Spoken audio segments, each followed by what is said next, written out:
ದಕ್ಷಿಣ ಕನ್ನಡದಂಥ ಒಂದು ಪ್ರತಿಷ್ಠಿತ ಲೋಕಸಭಾ ಕ್ಷೇತ್ರಕ್ಕೆ ವಿಶ್ವದ ಅತ್ಯಂತ ದೊಡ್ಡ ರಾಜಕೀಯ ಪಾರ್ಟಿಯಾದಂಥ ಭಾರತೀಯ ಜನತಾ ಪಾರ್ಟಿ ಅಭ್ಯರ್ಥಿಯಾಗಿ ಇವತ್ತು ಸನ್ಮಾನ್ಯ ಪ್ರಧಾನಮಂತ್ರಿ ನಮ್ಮೆಲ್ಲರ ನೆಚ್ಚಿನ ನಾಯಕರಾದಂಥ ಶ್ರೀ ನರೇಂದ್ರ ಮೋದಿ ಅವರ ಆಶೀರ್ವಾದದಿಂದ ನನ್ನ ಆಯ್ಕೆಯಾಗಿದೆ.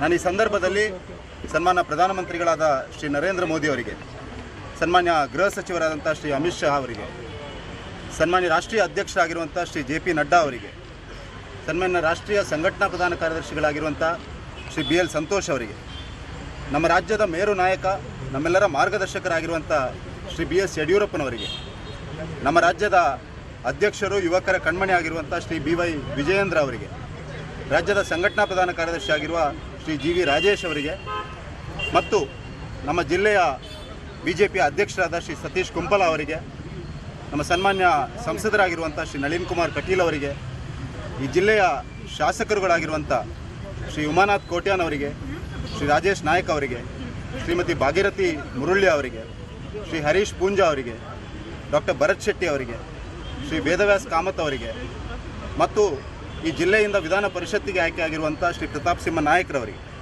ಮತ್ತು ಜಿಲ್ಲೆಯ ಎಲ್ಲ ಹಂತದಲ್ಲಿ ಕೆಲಸ ಮಾಡ್ತಿರುವಂಥ ಭಾರತೀಯ ಜನತಾ ಪಾರ್ಟಿಯಲ್ಲಿ ಕೆಲಸ ಮಾಡ್ತಿರುವಂಥ ಪದಾಧಿಕಾರಿಗಳಿಗೆ ಮತ್ತು ನಮ್ಮೆಲ್ಲರ ನನ್ನ ಪ್ರೀತಿಯ ದೇವದುರ್ಲಭ ಕಾರ್ಯಕರ್ತ ಬಂಧುಗಳಿಗೆ ಈ ಸಂದರ್ಭದಲ್ಲಿ ವಿಶೇಷವಾದ ಧನ್ಯವಾದಗಳನ್ನು ಸಲ್ಲಿಸಲಿಕ್ಕೆ ಬಯಸ್ತಾ ಇದ್ದೇನೆ. ಅದೇ ರೀತಿ ಈ ಜಿಲ್ಲೆಯಲ್ಲಿ ಹಲವಾರು ವರ್ಷಗಳಿಂದ ನಾವೊಂದು ವಿಚಾರ ಪರಿವಾರಕ್ಕೆ ಕೆಲಸ ಮಾಡ್ತಿರುವಂಥ ಎಲ್ಲ ವಿಚಾರ ಪರಿವಾರದ ಸಂಘ ಪರಿವಾರದ ಸಂಘಟನೆಯ ಎಲ್ಲ ಹಿರಿಯರುಗಳಿಗೆ, ಸ್ವಯಂ ಸೇವಕ ಬಂಧುಗಳಿಗೆ, ಕಾರ್ಯಕರ್ತರಿಗೆ ಈ ಸಂದರ್ಭದಲ್ಲಿ ಧನ್ಯವಾದಗಳನ್ನು ಸಲ್ಲಿಸಲಿಕ್ಕೆ ಬಯಸ್ತಾ ಇದ್ದೇನೆ.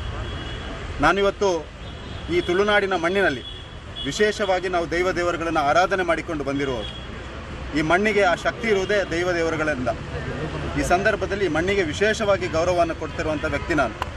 ಹಾಗಾಗಿ ಇವತ್ತು ಈ ಘೋಷಣೆ ಆದ ಕೂಡಲೇ ನನ್ನ ತಂದೆ ತಾಯಿ ಆಶೀರ್ವಾದವನ್ನು ಪಡೆದುಕೊಂಡ, ಆ ಶರವು ಮಹಾಗಣಪತಿಯ ಆಶೀರ್ವಾದವನ್ನು ಪಡೆದುಕೊಂಡು ನಾನು ಸೇನೆಯಲ್ಲಿ ಕೆಲಸ ಮಾಡ್ತಿದ್ದಂಥ ಸಂದರ್ಭದಲ್ಲಿ ಈ ತಾಯಿ ನೆಲಕ್ಕೋಸ್ಕರ, ಈ ಮಣ್ಣಿಗೋಸ್ಕರ ಪ್ರಾಣಾರ್ಪಣೆಯನ್ನು ಮಾಡಿದಂಥ ವೀರ ಯೋಧರ ಸ್ಮಾರಕ ಏನು ಮಂಗಳೂರಿನಲ್ಲಿ ಇದೆಯಾ, ಅಲ್ಲಿಗೆ ಬಂದು ಈ ದೇಶಕ್ಕಾಗಿ ಬಲಿದಾನವನ್ನು ಮಾಡಿದ, ಸರ್ವೋಚ್ಚ ಬಲಿದಾನವನ್ನು ಮಾಡಿದ ಈ ಮಣ್ಣಿನ ಮಕ್ಕಳಿಗೆ ಗೌರವವನ್ನು ಕೊಡಲಿಕ್ಕೆ ಈ ಸಂದರ್ಭದಲ್ಲಿ ಇಲ್ಲಿ ಬಂದಿದ್ದೇನೆ. ಈ ಸಂದರ್ಭದಲ್ಲಿ ನಾನು ಇಷ್ಟು ಮಾತ್ರ ಹೇಳಲಿಕ್ಕೆ ಬಯಸ್ತಾ ಇದ್ದೇನೆ. ಈ ಅವಕಾಶವನ್ನು ಕಲ್ಪಿಸಿಕೊಟ್ಟ ಎಲ್ಲ ಹಿರಿಯರಿಗೆ ಮತ್ತು ಕಾರ್ಯಕರ್ತರಿಗೆ ನಾನು ಋಣಿಯಾಗಿದ್ದೇನೆ. ಹಿಂದುತ್ವವೇ ನನ್ನ ಬದ್ಧತೆ ಮತ್ತು ಅಭಿವೃದ್ಧಿಯೇ ಆದ್ಯತೆ. ಹಾಗಾಗಿ ಈ ಎರಡು ಮೂಲ ಮಂತ್ರಗಳನ್ನು ಇಟ್ಕೊಂಡು ಪಾರ್ಟಿಯ ಎಲ್ಲ ಹಿರಿಯರ ಸಹಕಾರಗಳನ್ನು ಪಡೆದುಕೊಂಡು ಕಾರ್ಯಕರ್ತರ ಪ್ರೀತಿ ಆಶೀರ್ವಾದ ಅವ್ರ ಜೊತೆಗೆ ಕೆಲಸ ಮಾಡ್ತಾ ನರೇಂದ್ರ ಮೋದಿ ಅವರನ್ನು ಮತ್ತೊಮ್ಮೆ ಪ್ರಧಾನಿ ಮಾಡುವಂಥ ನಮ್ಮೆಲ್ಲರ ಸಂಕಲ್ಪ ಏನಿದೆ ಆ ಸಂಕಲ್ಪದ ಕಡೆಗೆ ನಾನೆಲ್ಲ ಕೆಲಸವನ್ನು ಮಾಡಲಿಕ್ಕಿದ್ದೇನೆ. ನಿಮ್ಮ ಫಸ್ಟ್ ಸ್ಟಾರ್ಟ್ ಆಗಿದ್ದು ಗುರುಕಾರ ರೈಫಲ್ಸಿಂದ ನಿಮ್ಮ ವೃತ್ತಿ ಜೀವನ, ಈಗ ಸಂಸತ್ ಸ್ಥಾನಕ್ಕೆ ನೀವು ಸ್ಪರ್ಧೆ ಮಾಡ್ತಾ ಇದ್ದೀರಿ. ಹೇಗೆ ನಿಮ್ಮ ಜರ್ನಿ?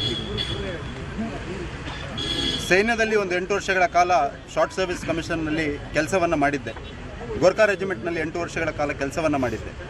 ಆ ಸಂದರ್ಭದಲ್ಲಿ ಈ ದೇಶವನ್ನು ಹತ್ತಿರದಿಂದ ನೋಡುವಂಥ ಒಂದು ಅವಕಾಶ, ದೇಶದ ಬೇರೆ ಬೇರೆ ಭಾಗಗಳನ್ನು ನೋಡುವಂಥ ಅವಕಾಶ, ಈ ದೇಶದ ವೈಶಿಷ್ಟ್ಯವನ್ನು ನೋಡುವಂಥ ಅವಕಾಶ, ಈ ದೇಶದ ಸಾಂಸ್ಕೃತಿಕ ಹಿರಿಮೆಯನ್ನು, ಈ ದೇಶದ ಮಣ್ಣಿನ ಮಕ್ಕಳ ಸಾಮರ್ಥ್ಯವನ್ನು ನೋಡುವಂಥ ಒಂದು ಅವಕಾಶ ಸೈನ್ಯದಲ್ಲಿರುವಂಥ ಸಂದರ್ಭದಲ್ಲಿ ಸಿಕ್ಕಿತ್ತು.